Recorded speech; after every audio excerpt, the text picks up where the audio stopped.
kami dari kelompok 5 akan mempresentasikan mengenai logistik analisis untuk memenuhi tugas statistika 2 S1 Manajemen Setia Perbanas Surabaya. Yang pertama, saya akan menjelaskan perkenalkan, nama saya Anissa Ramadhani dengan NIM 2020-240475. Di sini pertama saya akan menjelaskan mengenai pengertian regresi logistik.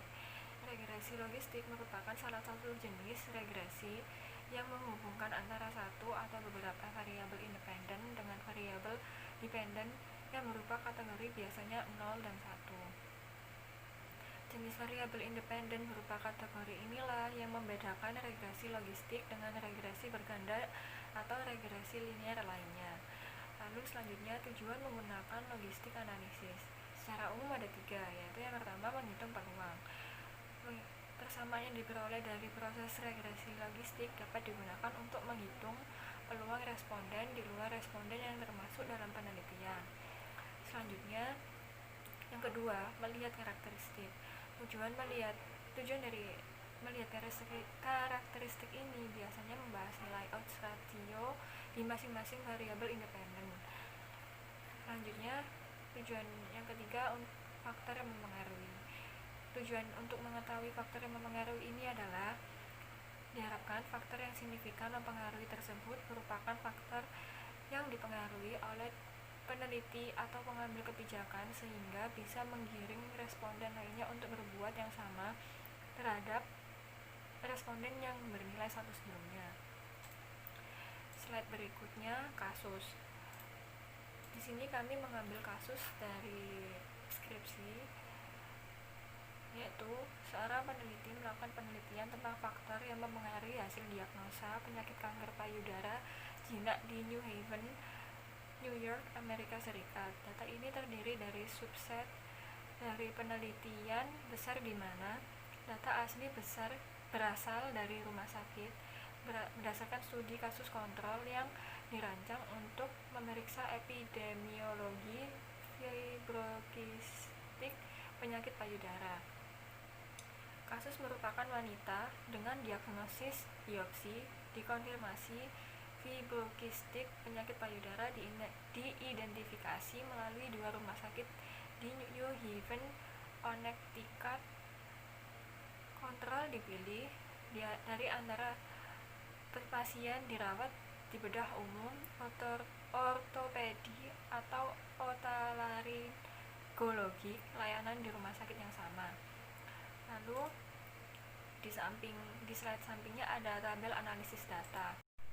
Lalu analisis data untuk menguji adanya pengaruh usia, pemeriksaan medis, pertama kali hamil, usia pertama kali menstruasi, jumlah kelahiran anak, berat badan, usia terakhir menstruasi terhadap hasil diagnosa penyakit kanker payudara. Terdapat variabel bebas dan variabel terikatnya.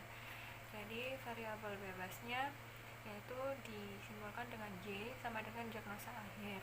Lalu variabel terikatnya disimbolkan dengan X1 sampai X7, di mana X1-nya yaitu usia subjek saat wawancara, X2-nya pemeriksaan umum medis, yang ketiga X3-nya usia pertama kali hamil, yang X4-nya usia pertama kali menstruasi, yang X5-nya jumlah kelahiran atau jumlah anak, yang X6 berat badan, yang X7 usia terakhir kali menstruasi. Slide selanjutnya, analisis data tabel output data SPSS. Yang pertama ada tabel Hausner and Lemeshow test. Di sini diketahui HO diterima sama dengan USSW, PUM, UPKH, UPKM, JK, SBB, UTKM mampu mendiagnosa hasil diagnosa penyakit kanker payudara, sedangkan H1 ditolak, tidak mampu memprediksi. Lalu tingkat signifikannya dengan total 15,5. Lalu kriteria pengujiannya, HO diterima sama dengan chi-square hitung lebih kecil sama dengan 15,5. HO ditolak, chi-square hitung lebih besar dari 15,5. F hitungnya total F hitungnya sebesar 3,147 lebih kecil dari 15,5. Kesimpulannya bahwa HO diterima, yang artinya USSW, PUM, UPKH, UPKM, JK, SBB, UTKM mampu mendiagnosa hasil diagnosa penyakit kanker payudara. Selanjutnya adalah model summary. Di sini pada tabel di atas menunjukkan nilai sebesar 0,746 atau 74,6%. Hal ini dapat dikatakan bahwa diagnosa akhir penyakit kanker payudara dapat diprediksi oleh USSW, PUM, UPKH, UPKM, JK, SBB, UTKM. Sementara sisanya sebesar 25,4% dipengaruhi oleh variabel lain. Selanjutnya akan dijelaskan oleh rekan saya. Terima kasih. Terima kasih atas kesempatannya. Perkenalkan, nama saya Alif Ramawati. Di sini saya akan melanjutkan presentasi dari rekan saya. Di slide terdapat classification table, di mana dapat diambil analisa sebagai berikut.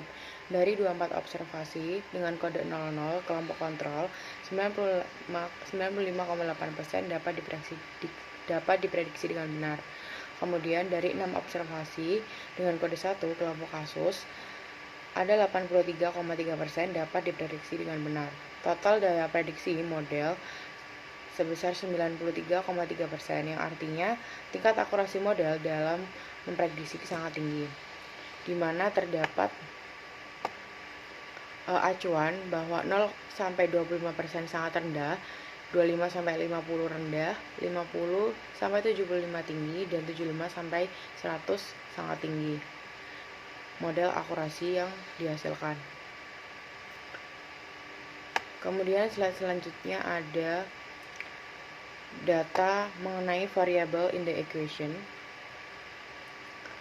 di mana di tabel terdapat signifikansi USSW sebesar 0,283, yang artinya USSW tidak dapat memprediksi, di mana yang artinya USSW tidak dapat memprediksi diagnosa akhir penyakit kanker payudara. Kemudian yang selanjutnya ada PUM, di mana memunculkan hasil signifikan sebesar 0,998, yang dapat diartikan bahwa PUM tidak dapat memprediksi hasil akhir diagnosa penyakit kanker payudara. Dan ada UPKH, di mana menghasilkan signifikansi sebesar 0,215, dan dapat dihasilkan bahwa UPKH tidak mampu atau tidak dapat mendiagnosis akhir penyakit kanker payudara. Kemudian ada UPKM, di mana menghasilkan signifikansi sebesar 0,138, dan UPKM tidak dapat mendiagnosis atau tidak mampu mendiagnosis akhir penyakit kanker payudara. Kemudian ada JK, di mana hasil JK sebesar 0,221, dan JK tidak mampu atau tidak dapat memprediksi hasil diagnosa akhir penyakit kanker payudara. Yang selanjutnya ada SBB, di mana dengan hasil signifikan sebesar 0,979, dan SBB tidak dapat atau tidak mampu memprediksi diagnosa akhir penyakit kanker payudara. Selanjutnya ada UTKM, di mana UTKM menghasilkan signifikansi sebesar 0,308, yang artinya bahwa UTKM tidak dapat atau tidak mampu mendiagnosa akhir penyakit kanker payudara. Kemudian ada model logistiknya, di mana P sama dengan 1/1 plus E minus 0,948 konstan dikurangi 2,943 USSW dikurangi 20,11 PUM ditambah 0,51 UPKH ditambah 0,962 UPKM ditambah 0,975 JK dikurangi 0,002 SBB dan ditambah 2,762 UTKM. Nah, selanjutnya ada kesimpulan. Dapat disimpulkan bahwa USSW, PUM, UPKH, UPKM, JK, SBB, dan UTKM tidak mampu mendiagnosa akhir penyakit kanker payudara. Sekian presentasi dari kelompok kami. Saya ucapkan terima kasih. Maaf bila ada kesalahan.